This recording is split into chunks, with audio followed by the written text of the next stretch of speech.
Assalamualaikum warahmatullahi wabarakatuh.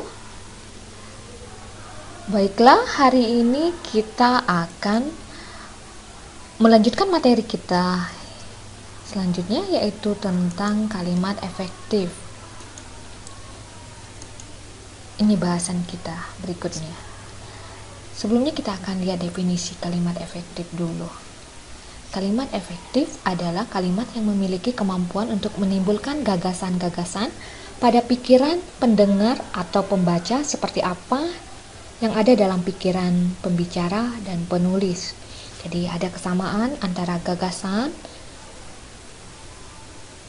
pada pikiran pendengar dan pembaca sama dengan gagasan yang ada dalam pikiran pembicara dan penulis kalau itu kalimatnya efektif. Kalau tidak, berarti kalimat itu tidak efektif.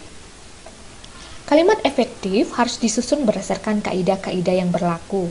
Yang pertama, unsur-unsur penting yang harus dimiliki setiap kalimat. Yang kedua, aturan-aturan tentang ejaan bahasa Indonesia, cara memilih kata dalam kalimat. Ini yang harus diperhatikan. Oke, kita akan lihat berikutnya adalah ciri-ciri kalimat efektif. Ada 8 ciri kalimat efektif. Yang pertama, kesepadanan. Yang kedua, kesejaran bentuk. Yang ketiga, penekanan. Keempat, kehematan dalam mempergunakan kata. Kecermatan, kepaduan, kelogisan. Dan terakhir adalah kevariasian dalam struktur kalimat. Kita akan bahas satu persatu. Kesepadanan itu apa? Kesepadanan diartikan sebagai keseimbangan antara pikiran dan struktur bahasa yang dipakai. Oke, kita akan lihat subjek dan predikat. Kalimat sekurang-kurangnya memiliki subjek dan predikat. Itu sebuah kalimat, ya. Jadi kalau kurang dari situ berarti bukan kalimat, ya. Oke, contoh.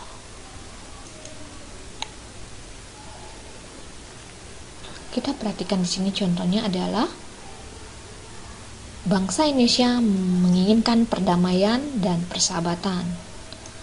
Berikutnya, di kawasan itu akan menjadi pusat pariwisata Sumatera Selatan. Dan 3, seminar kependidikan itu untuk menentukan sistem pendidikan yang sesuai dengan kepribadian bangsa. Oke, mengapa di sini dikatakan benar, di sini dikatakan salah? Karena apa? Karena dalam kalimat pertama itu dia sudah benar, ada subjeknya dan ada predikatnya. Di sini juga ada objeknya. Bangsa Indonesia sebagai subjeknya, menginginkan sebagai predikatnya. Kita lihat teori bahwa sekurang-kurangnya memiliki subjek dan predikat. Mengapa kalimat kedua dan ketiga salah? Mengapa salah? Karena ada kata di sini, ya, sehingga tidak ada yang namanya subjek kalimatnya. Kemudian di sini juga tidak ada predikatnya karena ada kata untuk di sini. Jadi dia menghilangkan predikatnya. Jadi ini hanya subjek saja. Itu yang dimaksud bahwa kesepadanan. Ada keseimbangan antara pikiran dan struktur bahasa yang dipakai. Berikutnya adalah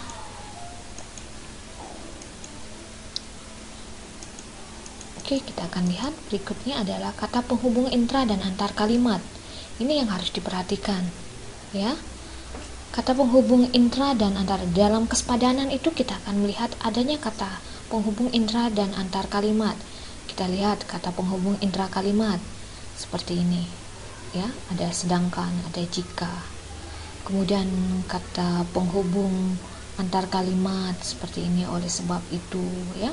Jadi kita harus menggunakan itu yang mengatakan adanya kesepadanan antara pikiran dan struktur bahasa yang dipakai, ya. Kita bisa menggunakan kata penghubung intra kalimat dan menggunakan kata penghubung antar kalimat. Jangan salah, ya, mana kata hubung intra kalimat dan mana kata hubung antar kalimat, dan bagaimana penulisannya sesuai dengan ejaan bahasa Indonesia itu harus diperhatikan. Berikutnya untuk kesepadanan itu adalah gagasan pokok. Gagasan pokok itu harus diperhatikan. Letak gagasan pokok pada bagian depan kalimat jika penulis hendak menggabungkan dua kalimat. Kemudian seperti ini contohnya. Dia diberi penghargaan tertinggi oleh presiden ketika masih bertugas sebagai Menteri Pendidikan. Ya. Di sini ada gagasan pokok yang diberikan. Ya, ia pada kalimat kedua, ia masih bertugas sebagai Menteri Pendidikan Nasional ketika diberi penghargaan tertinggi oleh presiden. Jadi ada gagasan pokok yang ditonjolkan di sini karena kita menggabungkan dua kata.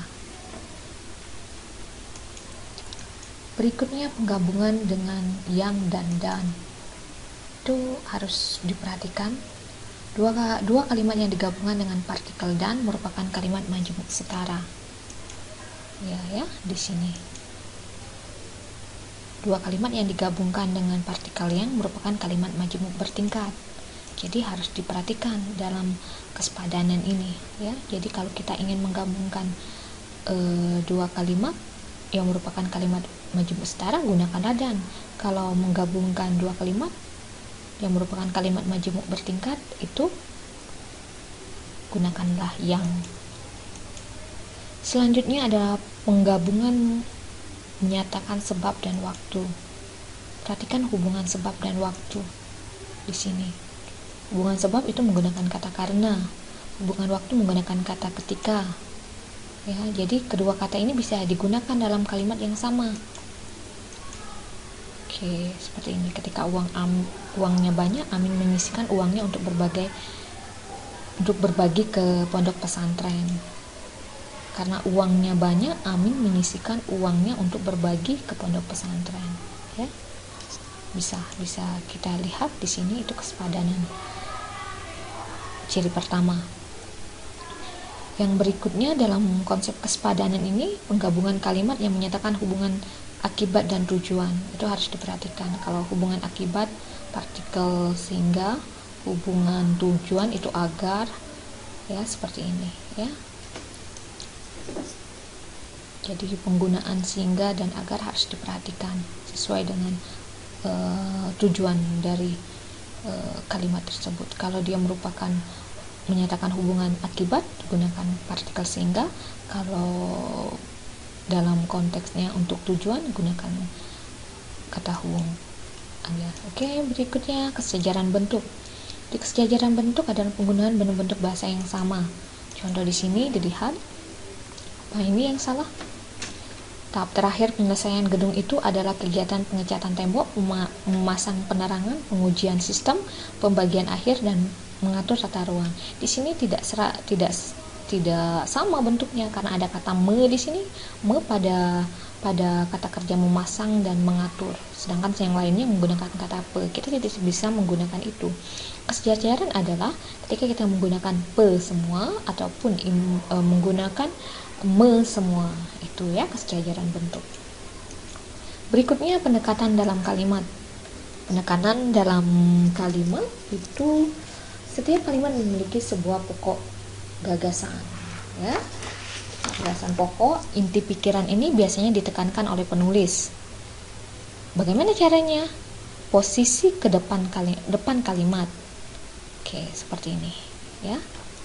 Kemudian ini contohnya, ya. Jadi untuk penekanan kalimat, posisikanlah kalimat yang gagasan pokok itu di depan kalimat, maksud saya.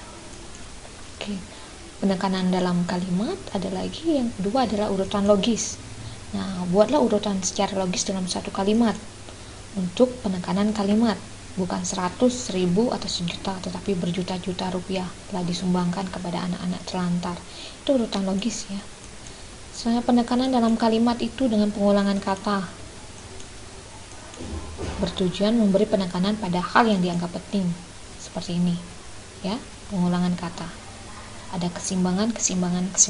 Itu bukan tidak ada maksudnya, tetapi pengulangan kata adalah penekanan dalam suatu kalimat. Kehematan itu hemat kata, perasa, dan bentuk lain. Pengulangan subjek kalimat, contohnya seperti ini, ya. Ada kata hadirin serentak berdiri setelah mereka. Hadirin dan mereka itu dihilangkan saja karena pengulangan subjek kalimat. Hiponimi, ya, menghilangkan superordinat pada hiponomi kata seperti ini, ya, tidak usah lagi. Kemudian kehematan di sini sinonim, tidak usah, ya, hindari. Naik ke atas, ya naik pasti ke atas. Turun ke bawah, turun pasti ke bawah. Kemudian tidak menjamakkan kata-kata yang berbentuk jamak. Contohnya di sini para tamu-tamu, cukup para tamu. Para hadirin, cukup hadirin saja. Kecermatan, kalimat yang dianggap cermat itu tidak menimbulkan tafsiran ganda dan tepat dalam pilihan katanya. Contoh di sini kita bisa lihat di sini, ya, tidak cermat ini, ya.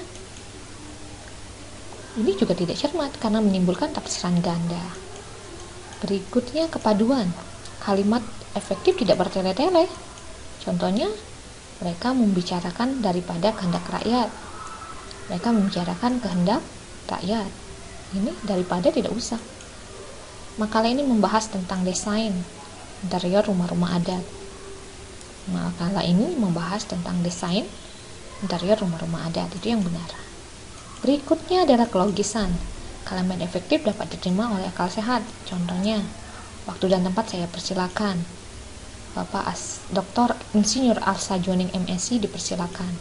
Jadi bukan waktu dan tempat, tetapi orangnya yang dipersilakan. Di sini juga, ya, menduduki, meraih, bukan menduduki. Kalau menduduki, jalannya kita duduki, tetapi kalau di sini diraih, itu logisnya. Berikutnya kevariasian, cara memulai kalimat, subjek di awal, kemudian predikat pada awal kalimat, kata modal pada awal kalimat, bisa dilihat, kemudian frase pada awal kalimat, ya. Selanjutnya kevariasian itu juga panjang pendek kalimat, itu perhatikan, ya. Kemudian kalimat pendek tidak selalu mencerminkan kalimat yang efektif, sebaliknya kalimat panjang tidak selalu rumit dan tidak efektif. Gunakan kedua kalimat ini untuk menghindari kejenuhan. Oke, ini ada contohnya, ya. Ini dimiringkan, ya. Oke. Kemudian ini juga dimiringkan. Ya. Dua kalimat sebenarnya bisa jadi satu kalimat saja, ya. Selanjutnya kevariasian itu jenis kalimatnya. Kita mempunyai 3 jenis kalimat: berita, tanya, dan perintah. Jadi bisa digunakan sesuai dengan fungsinya. Ya. Kemudian kalimat aktif dan pasif, gunakanlah sesuai fungsinya. Kalimat langsung dan tak langsung, gunakanlah sesuai fungsinya. Oke, itu saja materi kita tentang kalimat efektif. Selamat belajar. Wabillahi taufiq wal hidayah. Wassalamualaikum warahmatullahi wabarakatuh.